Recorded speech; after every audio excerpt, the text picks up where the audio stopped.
আচলতে যিহেতু টুক্ৰেশ্বৰী মন্দিৰত আমাৰ দেখিবলৈ পোৱা যায় সততে বহুত বান্দৰ বসবাস কৰে আৰু আমাৰ ইয়াত যিবিলাক গছ গছনি আছে মন্দিৰত যিখিনি গছ গছনি আছে সততে তাৰমানে ফল মূলৰ গছ গছনিটো খুব কম দেখা গৈছে আৰু সেইকাৰণে খাদ্যৰ কিছু অভাৱ অনুভৱ কৰে যাৰ ফলত কেতিয়াবা পূজাৰ কাৰণে যিসকল মানুহ আহে সেই মানুহখিনি কেতিয়াবা সিহঁতে মানে হেৰি কৰে আৰু কিছুমান ক্ষেত্ৰত অত্যাচাৰ কৰা নিচিনা কৰে তো সেইকাৰণে আমাৰ যিখিনি সচেতন ব্যক্তি আছে তেওঁলোকে বহুত চিন্তা চৰ্চা কৰি ফল মূলৰ গছ ৰোপণ কৰাৰ কাৰণে চিন্তা চৰ্চা কৰা হৈছে আৰু সেইকাৰণে আজি প্ৰথম পদক্ষেপ হিচাপে আৰম্ভণি কৰা হৈছে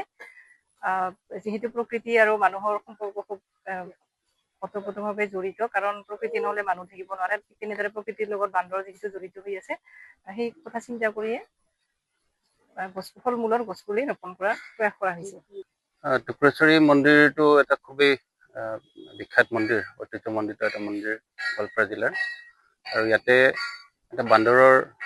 ডাঙৰ সাম্ৰাজ্য আছে, বহুতখিনি বান্দৰ আছে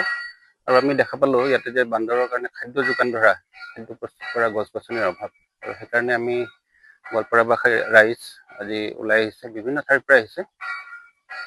গোৱালপাৰা ফটোগ্ৰাফিক ছ'চাইটিৰ উদ্যোগত আজি গোটেইখিনি ৰাইজ আজি ইয়াত গোট খাইছে। ধূপধৰাৰ পৰা আগিয়ালৈকে বিভিন্ন ঠাইৰ পৰা আহিছে লোকসকল আৰু ইয়াতে আজি আমি মূলতঃ যিবিলাক বান্দৰৰ খাদ্য হ'ব পাৰে আম, কঁঠাল, কলা জামু আৰু ডিমৰু গছ, যিটো ইয়াত ডম্বৰু বুলি কোৱা হয়, এনেধৰণৰ গছবিলাক আজি ইয়াত ৰোপণ কৰি আছোঁ।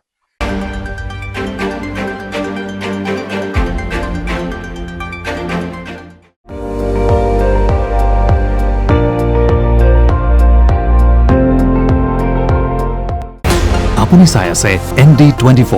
সৰ্বশ্ৰেষ্ঠ নহয় সৰ্বোত্তমৰ দৌৰত।